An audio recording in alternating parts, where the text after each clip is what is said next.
If you're just starting out, you may not have the best equipment or you may not have a lot of money to spend on equipment, which is totally fine. You can get away with streaming from your PC as long as it can handle running a game on low settings and a webcam. And you don't even have to have a webcam, but it definitely helps. Nowadays, most people expect to kind of see the webcam, but it's not necessary, especially if you're very animated with your voice.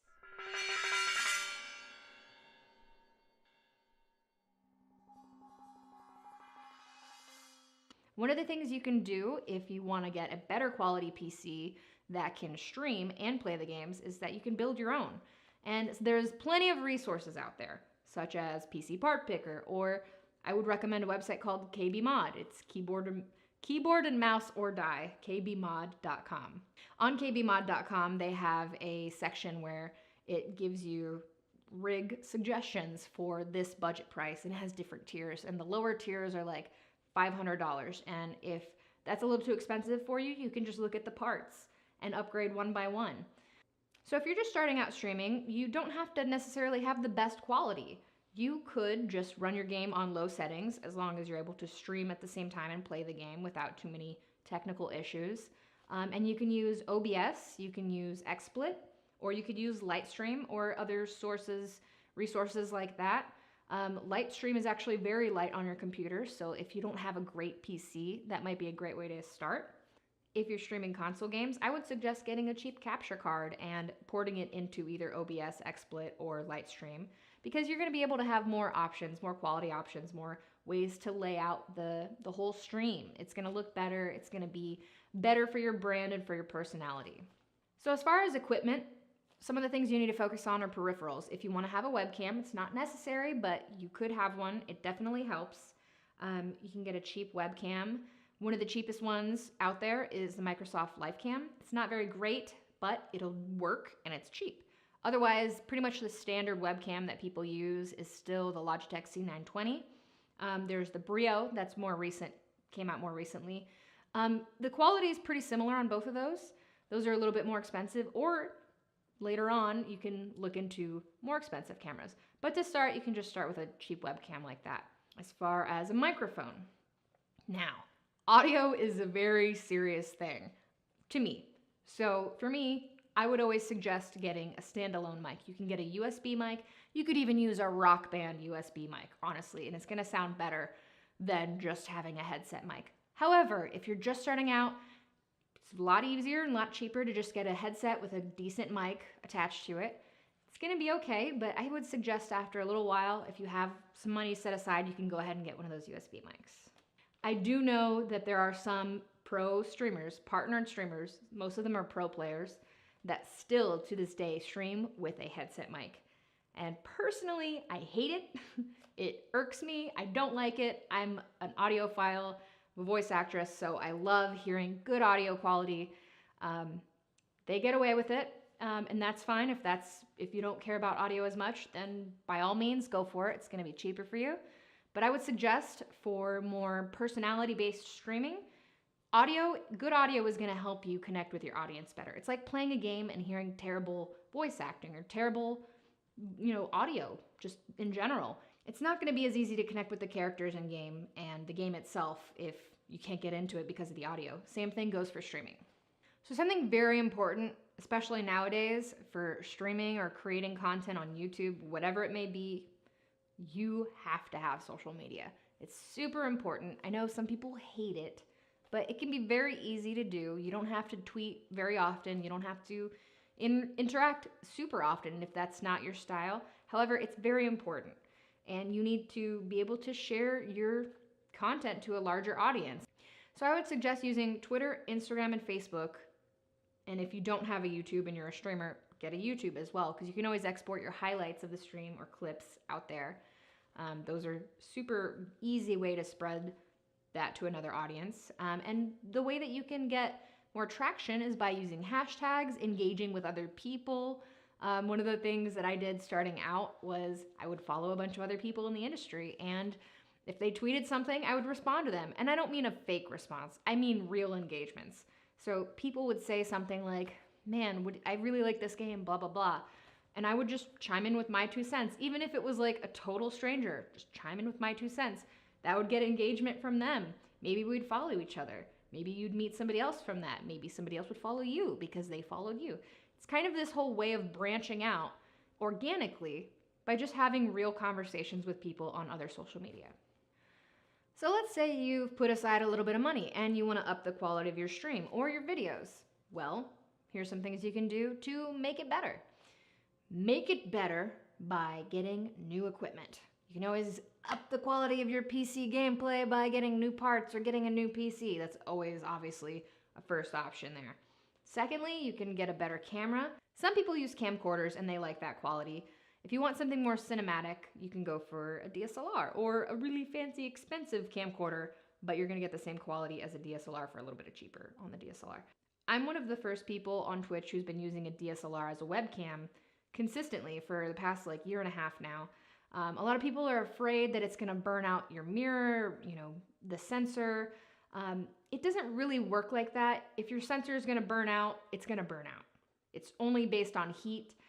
You can get an AC adapter and that'll help instead of having a hot battery in your camera. I've been using it for a year and a half. The same camera works perfectly fine. Some people have had issues and honestly, it's probably because their camera already had an issue. So don't worry about that. There's a guide I wrote online. You can check it out. You can either do it through a program called SparkleCam or you could do it straight through HDMI and a capture card. That's just one option that you can do for webcams. Or you can go and use a GoPro. That's gonna look nicer than your basic webcam. Or you can go camcorder, and that's gonna look a lot nicer as well, and you can use an HDMI output for that as well. So upgrading the quality of your PC. Again, you can go back to PC Part Picker, you can go back to KB Mod. You can do some research online and see which parts are gonna help improve the quality of your gameplay. Now, if your computer is just like a toaster, you may wanna consider starting fresh. Just to be honest, I've started fresh over 3 times now, and my gameplay is just through the roof now. And one of the reasons that mine is through the roof now is because I have a streaming PC and a gaming PC. This gets really complicated and technical. However, if you are a pro player and you do all kinds of pro gaming or you're super serious about quality, it's gonna look way better if you have a 2 PC setup. They are tough, they are confusing, and they take a lot of work and they can be very stressful. But once you have it set, it's beautiful. It's a thing of beauty. It also helps if the game that you're playing is a beta game or, it's crashing a lot and it's not the computer's fault, it's the game. That gaming PC can be restarted and you won't end your broadcast. So that's another way that it helps as well. As far as setting your stream's quality standard, you don't necessarily have to have a lot of money to do channel art. You can actually create some yourself, or you can use some basic templates. There's a lot of websites made for Twitch streamers that have free templates for overlays. Simpler is better, so you could really just make your own. You can make a border. You can just put your little Twitter handle or tag down there, or just your name, and go with that. Or if you have a little bit of money, you can always look for an artist and commission them to make you some overlays. There are also plenty of resources for that on the Twitch subreddit. Or if you like someone's overlay on Twitch, you can actually tweet them and ask them, hey, I really like your art. I really like your overlays. Where did you get them done? Who did you have do them? And they might tell you, I did them myself, or I hired this artist right here. I'd highly recommend them. And that's a great way to actually also network and find more people to work with in this community. As far as YouTube videos go, I would highly, highly suggest making some awesome thumbnails. I get lazy sometimes and I do just screenshots. Usually they're funny screenshots at least, or intense screenshots. That's usually just because I'm lazy or I'm busy. But if you have the time, it's definitely a huge improvement. People are gonna wanna click that video if you have a good thumbnail. Now, a lot of people use clickbait. I would suggest not putting stuff on the thumbnail that's not in the video, unless it's a joke in reference to it or something like that. However, let's not put boobs on the thumbnail. Let's not do that, guys. Let's make a conscious effort not to do that. Titles are also super important on YouTube. You want to have an interesting title, concise, short, sweet, to the point, something eye-catching. So lately I've been playing Outlast 2. I have highlights from my stream on Twitch, or from Twitch. I have highlights from my Outlast 2 streams on Twitch, and I upload them to YouTube. Now, the titles of these videos, they say Outlast 2 at the end. You do kind of want to include the game in there. It's not completely necessary if you have the gameplay on the screen, but it helps. One of the things that I use as my titles are ridiculous lines from the game. So in Outlast 2, there's some pretty vulgar things being said. My channel is more adult-based and, you know, geared towards people 18 and up, so some of these vulgar things make it into the titles. Does it make people want to click them? Yes. But it's also inside the video. It's not something I'm just making up and putting there so people click it. That's very important. People will be very pissed if you have something in the thumbnail or the title that's not in the video at all. So one of the things you can also do to improve the quality, even if you don't change your camera, you can get some nice lighting. Now, there are all kinds of lighting you can do. You can get some umbrella lights. You can get some LED lights. You can just get a lamp, put it in, in front of you on your desk or something. Now, I am kind of on the higher quality end. I have a beauty ring light, but I also do makeup streams and stuff like that. So for me, I really want like a high quality light that's gonna shine and make everything look pretty. But you don't have to get that. The one I have is actually less than $100, so it's pretty on a budget for a good light. Or you can get box lights. Really, Amazon has tons and tons of resources for that. They have lighting kits. You can get a green screen and a lighting kit together.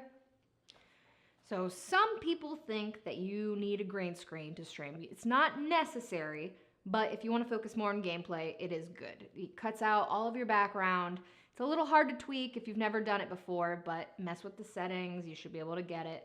Cut out everything in the background. If you're going to use a green screen, you're going to need good lighting. That's the one trick. If you're going to go with the DSLR webcam route, which I recommend if you have the money, I would suggest not using a green screen because you're going to get a really nice cinematic depth of field and some very nice buttery looking blur effect, and it's going to you're going to kind of waste it if you use a green screen with a DSLR. Totally your preference though, it's up to you. You can mix and match all these suggestions as you like. So both on Twitch and YouTube, you're gonna have sections. One of the first things I tell people on YouTube that are just starting their channel out is make sure you have the page layout set up so that it shows the videos thumbnails instead of a feed of videos and things that you comment on or like, because that's just so hard to navigate. People go to your channel, they don't see your uploads in the way that you want them to. It's so easy to manage and switch each little section. You can have your whole playlist of these videos here. If you want something else to show up, you can make it your new video for returning subscribers or new subscribers. There's different options there. And if somebody's coming to your channel and they don't see that stuff, it's going to be hard for them to find that content you want them to see. So first thing when you set up a YouTube channel, make sure you have that layout set. On Twitch, you also have sections below the video player. So you can have different sections like an FAQ. It can tell a little bit about you. Some people don't have one and they get questions all the time. If you don't like answering those questions, I suggest adding an FAQ. You can have other sections like where to follow me on these other social media. You can have sections that have your latest video on it on YouTube. You can take advantage of these sections and organize it any way that you want. You can advertise donating or tipping your stream. You can advertise subscribing and getting emotes. If you have any sponsors, that's the best way to shout out your sponsors for people to see them immediately. You have anything that you want people to see right away, you need to put them in your section right there underneath your video player on Twitch. On YouTube, when you upload a video, you have the option to add tags. Now, they're not in the description. However, when you do type words in the description, they do kind of work toward the search of your video. So you can describe things there, but you can't put a wall of text tags anymore. Not allowed. But in the tag section, you can include a bunch of tags. I'm not sure what the limit is. We'll find out and put it right here. Just kidding. There's a limit to how many tags you can use on YouTube, but you can use them wisely by, first of all, naming the games, naming the content, little piece by piece. Obviously, put your own name in there. Put anything relevant to your channel or you in there. And then you can put some generic stuff like gaming, gamer, live gaming, live this, whatever. If you don't know how to tag your video, another good way to get tags is by searching similar content. So let's say you're playing the new game Lawbreakers, and you're playing this map and, this game mode. You could type that into the search bar on YouTube and find somebody else's video. Then you can use another website, or you can view the page source and find their tags. Now, I wouldn't suggest completely ripping off their tags. Obviously, they're going to have some pertinent to them and their channel. Disclude those, but you can use the basic tags, like maybe it's the map Vertigo, maybe it's Blitzball, and maybe it's, 2017 beta, Lawbreakers, Boss Key, the studio, Cliff Bleszinski, the creator, the founder of Boss Key. You can use these tags from those videos that also apply to your video. It's not really necessarily stealing, you're just researching what you should tag your video.